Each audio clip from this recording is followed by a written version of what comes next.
Here's George Stephanopoulos basically begging Biden to quit the race. And this is what is different about this dynamic. We usually see the media in the tank for the Democratic candidate. Don't forget, the media was shielding Biden from these exact criticisms just a week and a half ago. Karine Jean-Pierre, they're cheap fakes, all the videos of him looking lost. The media is gloating in advance of the debate. Well, Donald Trump seems to be setting expectations low for himself, almost like he's afraid to debate Joe Biden. Now, singing a completely different tune, here is George Stephanopoulos essentially begging him to quit. This is really something. The heart of your case against Donald Trump is that he's only out for himself, putting his personal interest ahead of the national interest. How do you respond to critics who say that by staying in the race, you're doing the same thing? Oh, come on. Well, I don't think those critics know what they're talking about. They're just wrong? It's wrong. Look, Trump is a pathological liar. Trump is, he is. Have you ever seen anything Trump did that benefited somebody else, not him?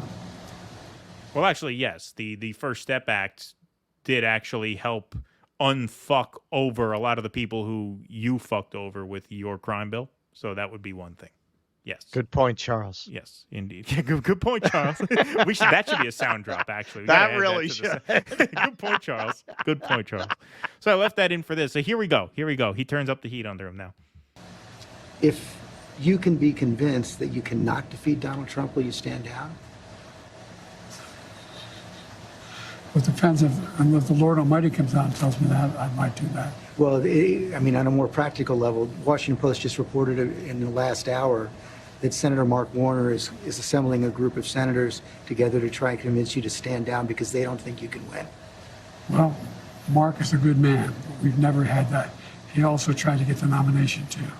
Lie. Mark Warner did not try to get the nomination. Again, just, another lie. Mark and I have a different perspective. I respect him. And if Chuck Schumer and Hakeem Jeffries and Nancy Pelosi come down and say, we're worried that if you stay in the race, we're going to lose the House and the Senate, how will you respond?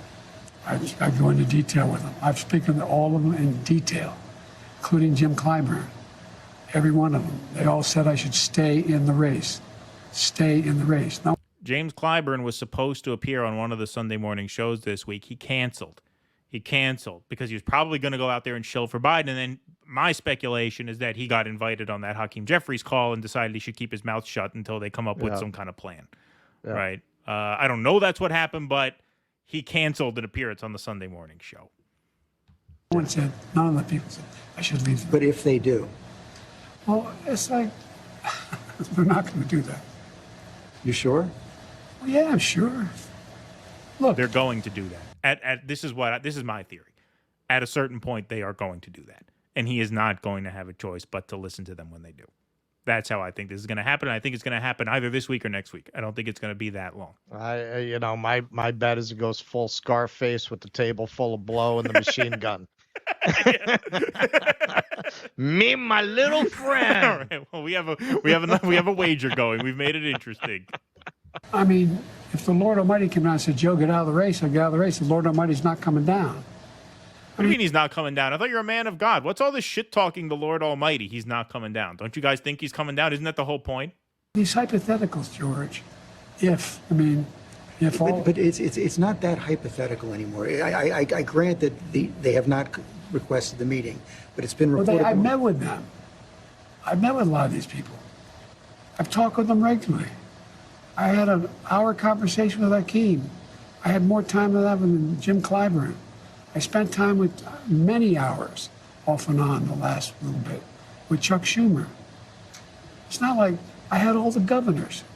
I agree that the Lord Almighty is not going to come down, but if again with the Lord Almighty's not coming down, are told about these religious reliably people from your allies, from your friends and supporters in the Democratic Party, in the House and the Senate, that they're concerned you're going to lose the House and the Senate if you stay in, what will you do?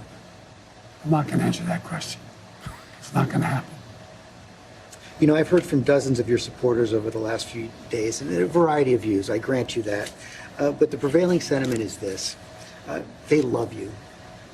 And they will be forever grateful to you for defeating Donald Trump in 2020. They think you've done a great job as president, a lot of the successes you outlined. But they are worried about you and the country, and they don't think you can win. They want you to go with grace, and they will cheer you if you do. What do you say to them? I say the vast majority are not where those folks are. I don't. Okay, 72% of Americans said you can't do the job anymore. That was the poll that came out. So what are you talking about? The vast majority of Americans do think this is now too much for you. They think you are not up to this. So again, just another lie. And what did I say? I said last week, appeal to his ego. If you want him to drop out, say, listen, you could either go down in history as the William Wallace of the shitlibs, the guy who sacrificed himself for his country, or you can go down as the selfish prick whose legacy is going to be handing the keys back over to Trump. And that's what he's trying to do here. He's trying to say, listen, how do you want to be remembered? What if you stay in and you blow it? Isn't your legacy going to be that you stayed in too long? And that's why Trump won a second term. Well, if you look at the language that he's using, he is just going to respond to anything like that with, I beat him once. I'm going to beat him again. I'm best physician and beat him. I'm the best person and beat him. Well, they're wrong. Well, the people are wrong. That's it. That's all you're going to get from him. That's why I'm saying he's going to have to be pushed out. Yeah. I mean, like this is like Whitey Ford. They're not going to willingly take him out. No, it would be like a, an old baseball pitcher, in his 90s. Give me the ball. I led the league in strikeouts in 1969. I could do it again. I mean, yeah, just ignores it. He barely won because of a fucking apocalypse that Donald Trump did everything but wipe his ass with an N95 mask on live TV in the middle of.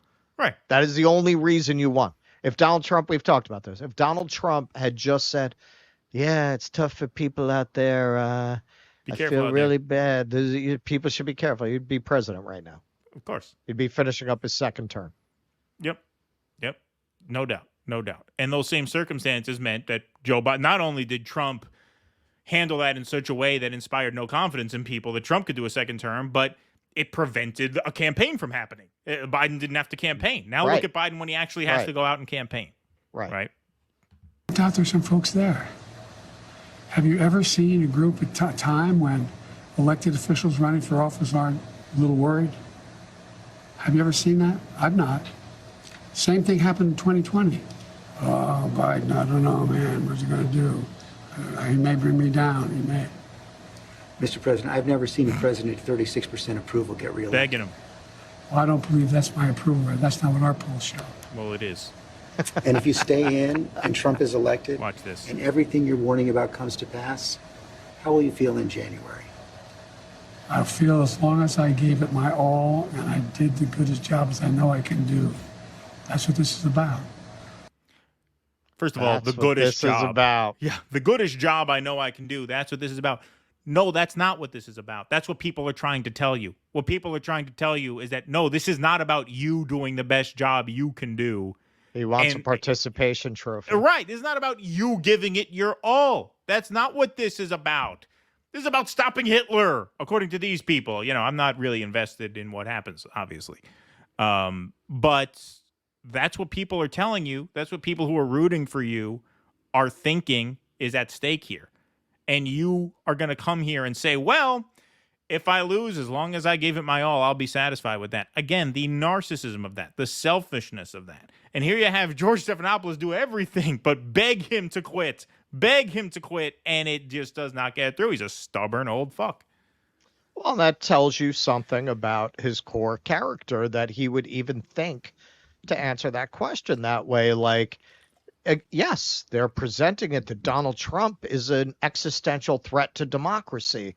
Well, I'll be all right as long as I feel like I gave it my best. Like I tried, yeah. I'll be all right. As long as I give it the old college try. Yeah. I'm good. I'm good with that. Just incredible. Incredible that could be your answer. And this is what reveals them for the hypocrites and or idiots that they are. Like they're either unbelievably stupid or just extraordinarily dishonest. And in the vast majority of cases, I would say it's a combination of both. There's no way you can believe the stakes are what you say they are and excuse what he is doing right now. No way. Right. You cannot hold both of those ideas in your head at the same time. It's impossible. It's impossible. If you believe the stakes are what they are now, and you have the top donors of the Democratic Party saying, we're not giving the party any more money until he's out, and you think it's a good idea to stick your thumb in their eye and keep him in there, then you are either impossibly stupid or you're full of shit. You don't actually think the stakes are apocalyptic. You can't possibly, if you're backing him on this. And a lot of these libs are backing him on this, as we're going to see a couple segments down the road here. I never underestimate the stupidity of libs. That's what I mean. They are just. I sent you I sent you a post from our famous playwright friend there, talking about how you got to go all in for Biden, and it's just stunning. It's just stunning. Even if you accept the premise that it's existential, well, then how is your fury not directed at Biden and at the Democratic Party that has enabled him? Of course. That has put you at the verge of gold toilet Hitler, right, going into the White House as you see it. How is that not where your fury goes? Really? Your whole discourse is around propping him up? I will say it's funny with the libs. Right after the debate, you saw more of that. More and more of them are starting to shut the fuck up. Yeah. I'm seeing less and less of that. Well, don't forget, they're gonna have to turn on a dime when he drops out. Like, right. This is the pickle they're in now, because they're not used to having to think for themselves when they reach a crossroads. Yes. Which way do I go? Now they do, because their president, who they love so much, is saying he's good to go. He wants to stay in. But their media, who they also love so much, is saying he's got to get out. So they don't know what to do. Right? And whichever road they choose, they're going to have to backtrack and go down the other one if the other one turns out to be the actual way forward, right? If they're saying, okay, we're all in with Biden, well, if Biden drops out, they're going to have to backtrack from that and be all in with whoever is next. If they're saying he's got to get out and Biden just says, well, fuck no, I'm not going no matter what, then they're going to have to back Biden. So they can't really make a decision. They can't commit one way or the other now, because they know they're going to have to do what they're told in the end anyway. Please clap.